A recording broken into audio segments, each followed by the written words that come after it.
ನಾಳೆ ನಡೆಯಲಿರುವ ನೂತನ ಸಂಪುಟ ರಚನೆಯಲ್ಲಿ ಮರಾಠ ಸಮುದಾಯದ ಪ್ರಭಾವಿ ನಾಯಕ ಹಾಲಿ ಕಾರ್ಮಿಕ ಸಚಿವರಾದ ಸಂತೋಷ್ ಲಾಡ್ ಅವರಿಗೆ ಉನ್ನತ ದರ್ಜೆಯ ಸಚಿವ ಸ್ಥಾನ ನೀಡಬೇಕು ಎಂದು ಚಿಕ್ಕೋಡಿ ತಾಲೂಕಾ ಮರಾಠ ಸಮಾಜದ ವತಿಯಿಂದ ಆಗ್ರಹಿಸಲಾಗಿದೆ. ಚಿಕ್ಕೋಡಿ ನಗರದಲ್ಲಿ ನಡೆದ ಪತ್ರಿಕಾಗೋಷ್ಠಿಯಲ್ಲಿ ಮಾತನಾಡಿದ ಮರಾಠ ಸಮಾಜದ ಮುಖಂಡರು, ರಾಜ್ಯದ ಅಭಿವೃದ್ಧಿ ಹಾಗೂ ಸಮುದಾಯದ ಏಳಿಗೆಗಾಗಿ ಈ ನಾಯಕರಿಗೆ ಮಣೆ ಹಾಕುವಂತೆ ಪಕ್ಷದ ಹೈಕಮಾಂಡ್ಗೆ ಮನವಿ ಮಾಡಿದ್ದಾರೆ. ರಾಜ್ಯದಲ್ಲಿ ಸುಮಾರು 60 ರಿಂದ 70 ಲಕ್ಷಕ್ಕೂ ಹೆಚ್ಚು ಮರಾಠ ಸಮುದಾಯದ ಜನಸಂಖ್ಯೆ ಇದೆ. ಸಚಿವ ಸಂತೋಷ್ ಲಾಡ್ ಅವರು ಮರಾಠ ಸಮುದಾಯದ ಸಮಸ್ಯೆಗಳಿಗೆ ನಿರಂತರವಾಗಿ ಸ್ಪಂದಿಸುತ್ತಿದ್ದು, ಅವರ ಸೇವೆ ಮತ್ತು ಕೊಡುಗೆಯನ್ನು ಪರಿಗಣಿಸಿ ರಾಷ್ಟ್ರೀಯ ಕಾಂಗ್ರೆಸ್ ಸಮಿತಿ, ಕೆಪಿಸಿಸಿ ಹಂಗಾಮಿ ಮುಖ್ಯಮಂತ್ರಿ ಸಿದ್ದರಾಮಯ್ಯ ಹಾಗೂ ಭಾವಿ ಮುಖ್ಯಮಂತ್ರಿ ಡಿ.ಕೆ. ಶಿವಕುಮಾರ್ ಅವರು ಮತ್ತಷ್ಟು ಉನ್ನತ ಸ್ಥಾನವನ್ನು ಸಂತೋಷ್ ಲಾಡ್ ಅವರಿಗೆ ನೀಡಬೇಕು ಎಂದು ಅಧ್ಯಕ್ಷ ಅಡ್ವೊಕೇಟ್ ಬಿ.ಆರ್. ಯಾದವ್ ಅವರು ಒತ್ತಾಯಿಸಿದ್ದಾರೆ. ಜೊತೆಗೆ ಚಿಕ್ಕೋಡಿಯ ಹಿರಿಯ ನಾಯಕ ಪ್ರಕಾಶ್ ಹುಕ್ಕೇರಿ ಅಥವಾ ಅವರ ಸುಪುತ್ರ ಶಾಸಕ ಗಣೇಶ್ ಹುಕ್ಕೇರಿ ಅವರ ಪೈಕಿ ಒಬ್ಬರಿಗೆ ಸಚಿವ ಸಂಪುಟದಲ್ಲಿ ಅವಕಾಶ ಕಲ್ಪಿಸಿಕೊಳ್ಳಬೇಕೆಂದು ಕೋರಿದರು. ಈ ಸಂದರ್ಭದಲ್ಲಿ ತಾಲೂಕಾ ಗೌರವ ಅಧ್ಯಕ್ಷ ರಾಮವಾಣೆ ಮಾತನಾಡಿ, ಕಳೆದ 4 ದಶಕಗಳಿಂದ ಕಾಂಗ್ರೆಸ್ ಪಕ್ಷವನ್ನು ಸಂಘಟಿಸುವ ಹಾಗೂ ಚಿಕ್ಕೋಡಿ ತಾಲೂಕಿನ ಅಭಿವೃದ್ಧಿಗಾಗಿ ಶ್ರಮಿಸುತ್ತಿರುವ ಹಿರಿಯ ನಾಯಕ ಪ್ರಕಾಶ್ ಹುಕ್ಕೇರಿ ಅಥವಾ ಅವರ ಸುಪುತ್ರ ಶಾಸಕ ಗಣೇಶ್ ಹುಕ್ಕೇರಿ ಅವರಿಗೆ ಸಚಿವ ಸ್ಥಾನ ನೀಡಬೇಕು. ಅದೇ ರೀತಿ ಇದರಿಂದ ಈ ಭಾಗದ ಹಾಗೂ ಸಮುದಾಯದ ಅಭಿವೃದ್ಧಿಗೆ ಪೂರಕವಾಗಲಿದೆ ಎಂದು ಹೇಳಿದರು. ಈ ಪತ್ರಿಕಾಗೋಷ್ಠಿಯಲ್ಲಿ ಚಿಕ್ಕೋಡಿ ತಾಲೂಕಾ ಮರಾಠ ಸಮಾಜದ ಅಧ್ಯಕ್ಷ ಅಡ್ವೊಕೇಟ್ ಬಿ.ಆರ್. ಯಾದವ್, ಗೌರವ ತಾಲೂಕಾ ಅಧ್ಯಕ್ಷ ರಾಮಮಾನೆ, ಉಪಾಧ್ಯಕ್ಷರಾದ ಅನಿಲ್ ಮಾನೆ, ಉಪಾಧ್ಯಕ್ಷ ಬಾಳಾಸಾಹೇಬ್ ಪಾಟೀಲ್, ಜ್ಯೋತಿಬಾ ಖಾಮ್ಕರ್ ಸೇರಿದಂತೆ ಮರಾಠ ಸಮುದಾಯದ ಅನೇಕ ಮುಖಂಡರು ಉಪಸ್ಥಿತರಿದ್ದರು. ಸಂಪುಟ ಸಚಿವರ ಪುನರ್ರಚನೆ ಆಗ್ತಾ ಇದೆ. ಇವತ್ತಿನವರೆಗೆ ಕರ್ನಾಟಕದ ಘನ ಸರ್ಕಾರವಾದ ಕಾಂಗ್ರೆಸ್ ಸರ್ಕಾರದಿಂದ 3 ವರ್ಷ ಮುಗಿದ ನಂತರ ಈಗ ಸತ್ತಾ ಹಸ್ತಾಂತರ ಅಥವಾ ಬದಲಾವಣೆ ಆಗಲಿದೆ.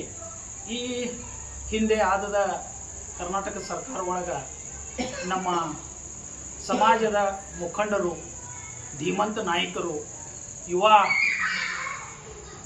ಶಕ್ತಿ ಹಾಗೂ ಒಂದು ಪ್ರಾಮಾಣಿಕ ನಿಷ್ಠಾವಂತ ಕಾಂಗ್ರೆಸ್ ಕಾರ್ಯಕರ್ತರಾದ ಕಲಘಟಗಿ ಮತಕ್ಷೇತ್ರದ ಶಾಸಕರಾದ ಸನ್ಮಾನ್ಯ ಶ್ರೀ ಸಂತೋಷ್ ಜಿ ಲಾಡ್ ಅವರನ್ನು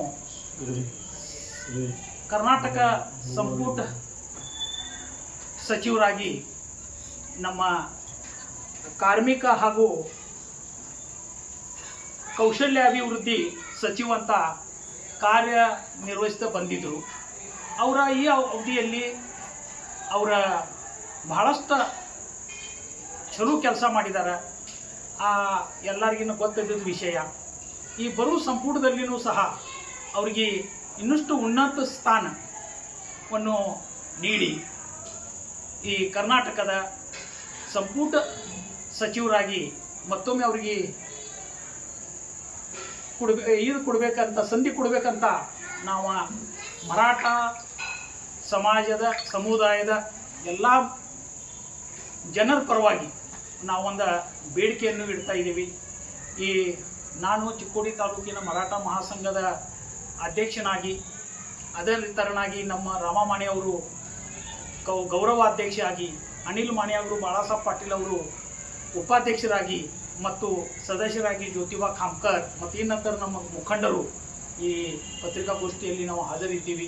ನಮಗೆಲ್ಲ ಇಡೀ ಚಿಕ್ಕೋಡಿ ತಾಲೂಕು ಅಷ್ಟೇ ಅಲ್ಲ, ಕರ್ನಾಟಕದ ಎಲ್ಲ ಕಡೆ ಸಾಧಾರಣತಃ 40 ರಿಂದ 45 ಲಕ್ಷ ಮಂದಿ ಮರಾಠ ಸಮುದಾಯಕ್ಕೆ ಸೇರಿದ್ದಾರೆ.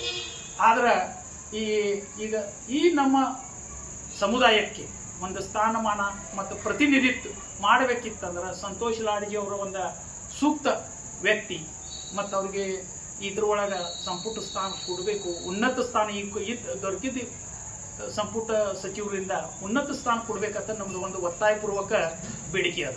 ಮತ್ತು ಈ ಮೂಲಕ ನಾವು ನಿಮ್ಮ ಮೂಲಕ ಕೇಂದ್ರ ಹೈಕಮಾಂಡ ಅದರ ಪ್ರಕಾರ ನಮ್ಮ ಕರ್ನಾಟಕ ರಾಜ್ಯದ ಪ್ರಭಾರಿಯವರು ಮತ್ತು ಈಗ ನಿಕಟವರ ಪೂರ್ವದಲ್ಲಿ ಇದ್ದ ಮುಖ್ಯಮಂತ್ರಿಗಳಾದ ಸಿದ್ದರಾಮಯ್ಯಜಿಯವರ ಮತ್ತು ಈಗ ನಾಡಿ ಪ್ರಮಾಣ ವಚನ ಸ್ವೀಕರಿಸ್ತಿರುವ ಡಿ ಕೆ ಶಿವಕುಮಾರ್ ಮುಖ್ಯಮಂತ್ರಿಗಳಾಗಿ ನಾ ಈ ಮೂಲಕ ವಿನಂತಿ ಮಾಡ್ತೀನಿ. ಇಷ್ಟ ಅಲ್ಲದ ಮತ್ತೊಂದು ವಿಷಯ ಹೇಳಬೇಕಿತ್ತಂದ್ರೆ ನಮ್ಮ ಭಾಗದ ಈಗ 5 ಸಲ ಸತತ MLA ಆಗಿ ಆಶೆ ಬಂದಂಥ ಒಂದು ಸಲ MP ಆದಂಥ ಮತ್ತು 2 ಸಲ MLC ಆದಂಥ ನಮ್ಮ ಪ್ರಕಾಶ್ ಹುಕ್ಕೇರಿ ಅವರು ಈ ಕೊಡುಗೆ ನಮ್ಮ ಭಾಗಕ್ಕೆ ನಮ್ಮ ಸಮುದಾಯಕ್ಕೆ ಸಾಕಷ್ಟು ಅದ. ಈ ಸಂಪುಟದಲ್ಲಿ ಅವ್ರಿಗೂ ಒಂದು ಸ್ಥಾನಮಾನ ಒಂದು ಮಂತ್ರಿ ಪದ ಸಿಗಬೇಕು. ಅವರು ನೋಡಿದರು ಅವರು ಚಿರಂಜೀವಿ ಗಣೇಶ್ ಹುಕ್ಕೇರಿಯನ್ನು ಸಹ 3ನೇ ಬಾರಿ ಅವರು ಈಗ MLA ಆಗಿದ್ದಾರೆ. ಅವ್ರಿಗೆ ಸಂಪುಟದಲ್ಲಿನೂ ಸ್ಥಾನ ಬೇಕಂತ ನಮ್ಮ ಮರಾಠ ಸಮಾಜದಿಂದ ನಾನು ಒಂದು ಕೇಳ್ಕೊತೀನಿ.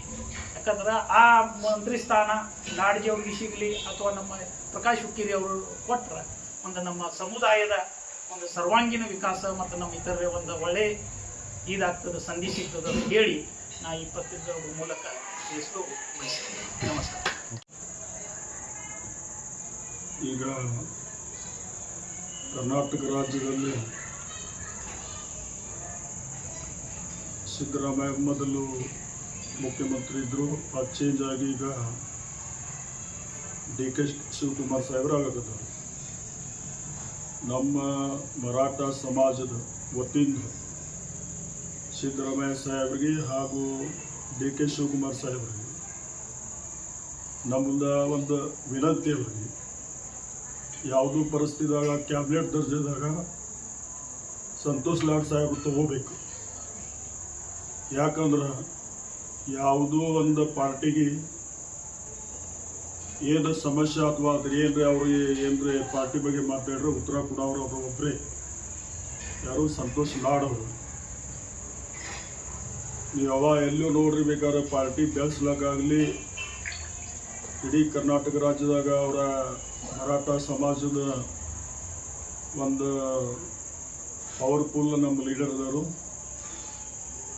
ಕನಿಷ್ಠ ಏನ್ರಿ ಒಂದು 70 ಲಕ್ಷ ಮರಾಠ ಸಮಾಜ ಕರ್ನಾಟಕ ರಾಜ್ಯದಾಗ ಇದೆ. ಅದ್ರ ಪ್ರಕಾರ ನಾವು ಮರಾಠ ಸಮಾಜ ವತಿಯಿಂದ ಫಸ್ಟ್ ಕ್ಯಾಬಿನೆಟ್ ದರ್ಜೆದಾಗ ಸಂತೋಷ್ ಲಾಡ್ ಅವರಿಗೆ ತಗೋಬೇಕಂತ ಎಲ್ಲ ವರಿಷ್ಠರಿಗೆ ವಿನಂತಿ. ಅದ್ರ ಜೊತೆಗೆ ನಮ್ಮ ಚಿಕ್ಕೋಡಿ ಮತ್ತು ಸದಲ್ಗ ಪ್ರಕಾಶ್ ಅನ್ನೋದು ಕೂಡ ಗಣೇಶ್ ಅನ್ನೋನು ಕೂಡ ಹಿರಿಯದಾಗ ಮತ್ತಂದ್ರೆ ಪ್ರಕಾಶನ ಕೊಡಬೇಕು, ಹೆಂಗೆ ಇಷ್ಟ ಆದ್ರೆ ಗಣೇಶನ ಕೊಡಬೇಕು. ಅದು ಕೂಡ ನಾವು ಮರಾಠ ಸಮಾಜ ವತಿಯಿಂದ ಇವತ್ತು ಕಾಂಗ್ರೆಸ್ ಪಕ್ಷ ವರಿಷ್ಠರಿಗೆ ನಾವು ಒತ್ತಾಯ ಮಾಡ್ತಾ ಇದ್ದೇವೆ. ದಯವಿಟ್ಟು ಯಾವುದೇ ಕಾರಣಕ್ಕೆ ಬೆಳಗಾವಿ ಜಿಲ್ಲೆ ಒಳಗೆ ಕಾಂಗ್ರೆಸ್ ಪಕ್ಷ ಇನ್ನೂ ಹೆಚ್ಚಿಗೆ ಮಟ್ಟಿಗೆ ಬೆಳಿಬೇಕು, ಮುಂದಿನ ಸಲ ಹೆಚ್ಚಿಗೆ ಸೀಟ್ ಬರಬೇಕಂದ್ರೆ ಯಾವುದೂ ಪರಿಸ್ಥಿತಿ ಒಳಗೆ ಪ್ರಕಾಶ್ ಹುಕ್ಕೇರಿ ಸಾಹೇಬ್ರಿಗೆ ಮಂತ್ರಿ ಕೊಡಲೇಬೇಕು ಅಂತ ನಾವು ಮರಾಠ ಸಮಾಜದಿಂದ ಒತ್ತಡ ಮಾಡ್ತಿದ್ದೀವಿ. ನಮಸ್ಕಾರ. ನಮ್ಮ ಚಿಕ್ಕೋಡಿ ಮತ್ತು ಸದಲ್ಗ ಮತಕ್ಷೇತ್ರದ ಗಣೇಶ್ ಹುಕ್ಕೇರಿ ಸಾಹೇಬರಿದ್ದವರು 3 ಸಲ MLA, ಪ್ರಕಾಶ್ ಹುಕ್ಕೇರಿ ಸಾಹೇಬರು 5 ಸಲ MLA, 2 ಸಲ MLC, 1 ಸಲ MP. ಅವರು ಕಾಂಗ್ರೆಸ್ ಈಗ ಬೆಳಗಾವಿ ಜಿಲ್ಲೆ ಒಳಗೆ ನೋಡ್ರೆ ಹಿರಿಯರಂದ್ರೆ ಅವರು ಪ್ರಕಾಶ್ ಹುಕ್ಕೇರಿ ಸಾಹೇಬರು ಇರಬೇಕು. ಆಮೇಲೆ ಅದಕ್ಕೆ ಹೆಚ್ಚಿನ ಒತ್ತಡ ನಮ್ಮ ಜಿಲ್ಲಾ ಮಂತ್ರಿ ಆದಂಥ ಸತೀಶ್ ಜಾರಕಿಹೊಳಿನೂ ಕೂಡ ಪ್ರಕಾಶ್ ಹುಕ್ಕೇರಿಗೆ ಮಾಡಬೇಕಂತ ನಾವು ವಿನಂತಿ ಮಾಡ್ತಾ ಇದ್ದೀವಿ. ಯಾಕಂದ್ರೆ ಇಲ್ಲಿ ನಾವು ನೋಡಿದೆವು MP ಅವರಿಗೆ ಆರಿಸ್ಕೊಳಕ್ಕೆ ಪ್ರಕಾಶ್ ಎಷ್ಟು ಕಾಳಜಿಪರವಾಗಿ ಆತನಿಗೆ ಹಿಡ್ಕೊಂಡು ನಿಪ್ಪಾನಿ ತಗ ಅವ್ರು ದುಡಿದಾರ ಅನ್ನೋದು ನಮಗೆ ಗುರ್ತೈತಿ. ಸತೀಶ್ ಅನ್ನೋನು ಇದ್ರಾಗ ಈ ಗಣೇಶ್ ಅನ್ನಾಗ ಮಾಡಬೇಕು ಅನ್ನೋದು, ಇದ್ರ ಪ್ರಕಾಶ್ ಅನ್ನಾಗ ಮಾಡಬೇಕು ಅನ್ನೋದು ನಾವು ಒತ್ತಡ ಮಾಡ್ತಾ ಇದ್ದೀವಿ.